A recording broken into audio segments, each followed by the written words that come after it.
Earning more revenue could be problematic because not all revenue is created equal. In fact, some of the money you're working so hard to earn is actually sabotaging your profits. And you don't even have to work that hard for it. What do I mean? Let me tell you. Some of your clients and projects require so many resources, extra resources on top of that, your time, your energy, your team's effort, that by the time you're done serving them, the actual profits that's supposed to be in your bank account, it is either minimal or non-existent.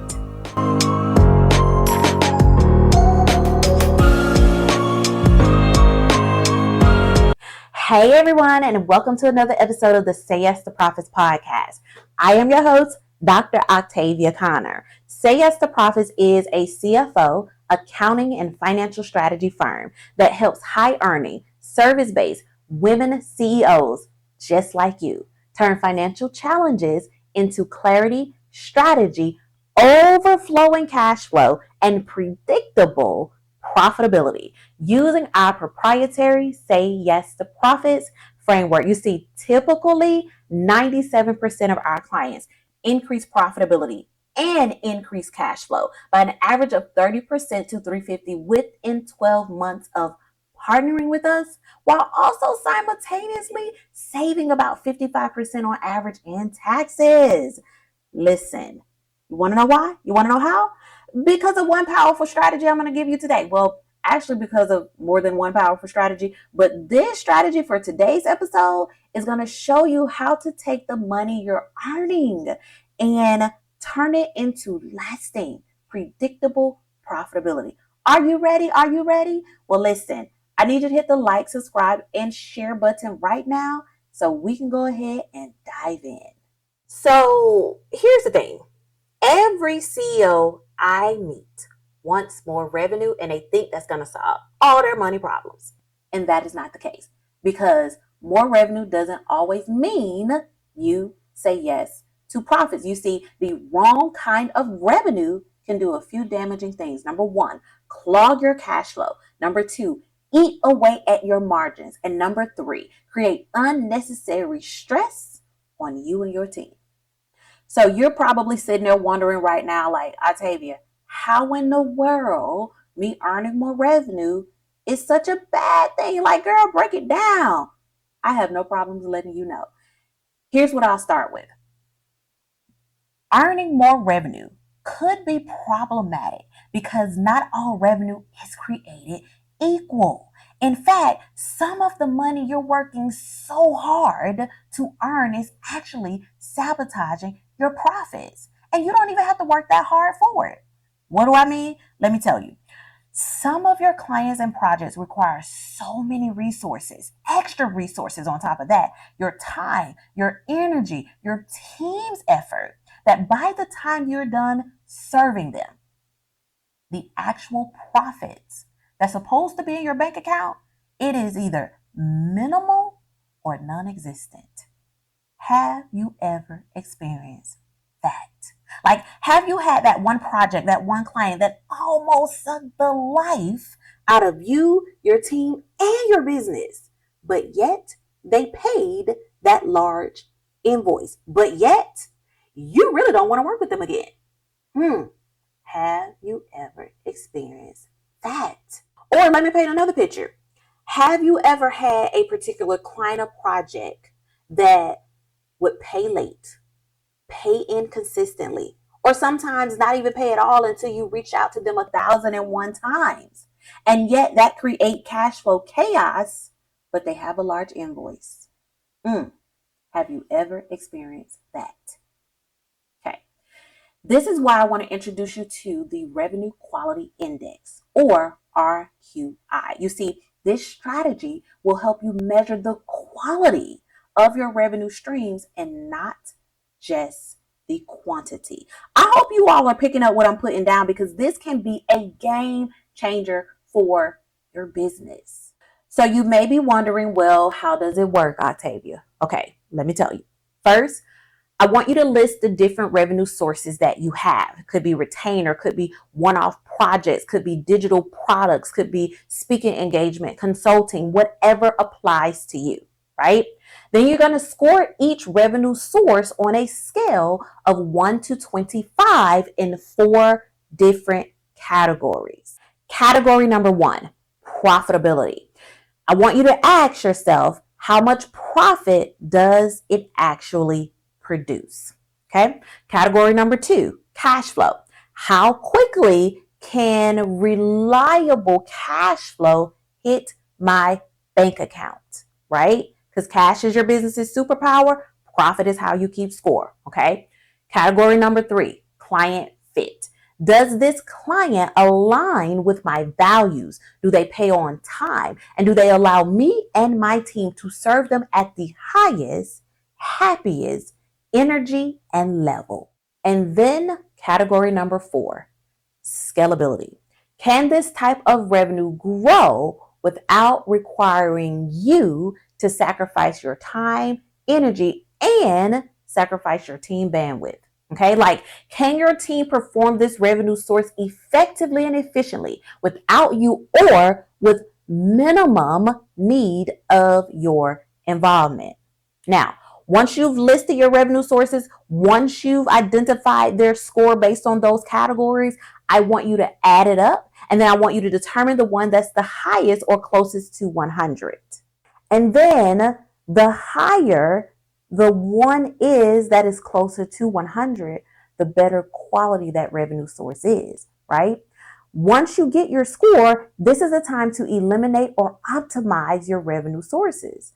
So when you start eliminating or restructuring your low quality revenue, you actually begin to double down on high quality revenue, right? You begin to multiply profits without chasing consistent sales.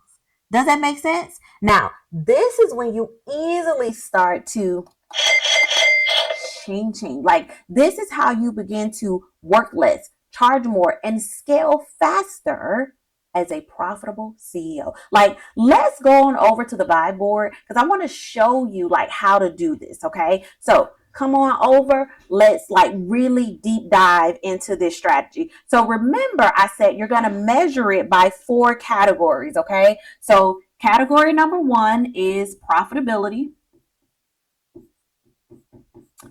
Category number 2 is cash flow. Category number 3, remember, is client fit. And then category number 4 is scalability, right? So let's say that you are we're going to say a marketing agency, and you provide website design. Okay. And so let's say you're working with client B, or we're going to call her client Becky. Okay. So let's say you're done working with her and now she wants to maybe sign a new project with you again, right? So before you say yes, I want you to, for a minute, to not just look at the revenue that could potentially come in. I want you to score Becky and the project or the service that you provided her based on these 4 categories. So let's say profitability, we're going to say it is and the score is 1 to 25. So we're going to say profitability is a 25. Like that's the good one, right? Cash flow, she paid a little late. So we're going to say that is 5. All right. Client fit. So in client fit, Becky she's okay. So we're going to give her a, 15. All right. Then scalability. So you've identified actually how to ensure that your team can provide the service and products to Becky without your involvement, but Becky wants you. She wants all your time, your energy, and wants you to answer the phone whenever she calls and yada, yada, yada, yada, yada. So we're going to give scalability 0 unless you're able to fix this, right? Once you've done all of this, that's what we have 5. That's 45%, right? So is this score good enough for you? Or can you either improve it? And in the scalability part, for this example, maybe you got to talk to Becky and say, hey, this is how it's done. We're still going to provide you with excellent services. I'm going to review it once it's finished, but now you have the SOPs in place, right? You've done the training with your team. Like they know what to do and how to serve Becky or a project like Becky's. And you can take this 0 in scalability and maybe make that a 25, which makes your score go up, right? That can then be 80% instead of 45. Does this make sense? Now you will be able to measure this type of client based on these categories, and then you can scale faster, smarter, and consistently. So then you as a CEO can work less, charge more, and scale faster. Does that make sense? Yes, yes. This is how you begin to shift your business to ensure that you're profitable. It doesn't require a lot of your time, and your team is not stressed out because they're serving the wrong type of clients. Okay? All right. So hopefully that makes sense. Now, let's go ahead and kind of sum this up to the next part. So what I need you all to understand here is it's not always about the revenue that you're earning in your business, okay? You have to measure how this will work for you, how this will benefit your company by the RQI, all right? And when you do that, you're able to see if this service, if this product, if this client is right for me and my team. So I want you to understand that the revenue quality index works, right? It allows you to determine what works. Okay, so I'm not going to continue on that. We've arrived to the profit check yourself moment. And so this is your time. This is your time to pause. This is your time to reflect. And this is your time to implement. Okay, so for this profit check yourself moment, I want you to take action. All right. I want you to take a minute and review your revenue streams. And don't just ask, how much did this bring in? No. Ask instead, what did it actually cost me to earn this? What did it cost in time? What did it cost in energy? Ask yourself, is this scalable, and how can I scale it with ease? Ask yourself, am I serving my ideal client with this revenue stream? Am I serving the best client for my company, my firm, and my team? Once you ask yourself those questions, use the RQI to rank yourself. And then leave a comment and let me know your results. You may discover that the biggest number on paper are actually producing the weakest profit in reality. You see, this is exactly why I created and why the Say Yes to Profits framework works, because it is designed to help you move from chasing random revenue to creating intentional high quality profits. Like when you prepare, plan, and make wise purchase decisions, you position your business to produce profits and you step fully into your CEO power. You see, your numbers will tell you the truth. I say this all the time. The key is, are you listening? And then are you acting? Right? This is your chance to face the truth in your numbers and make intentional decisions about which revenue you should keep, you should reshape, or you should just release altogether. Like, you must recognize that the higher the quality of your revenue, the faster your business will move towards true, lasting, predictable profitability. All right, so I'm going to stop fussing and I'm going to leave you with this as a final thought. Please understand that revenue is only powerful when it produces real profit. Okay, so the revenue quality index helps you see the truth behind the numbers, not just how much you're bringing in, but how much are you actually keeping and the quality of what you're keeping. Like when you focus on high quality revenue sources, you create a business that is more profitable, less stressful, and it scales faster with ease. All right. So hopefully this has been helpful.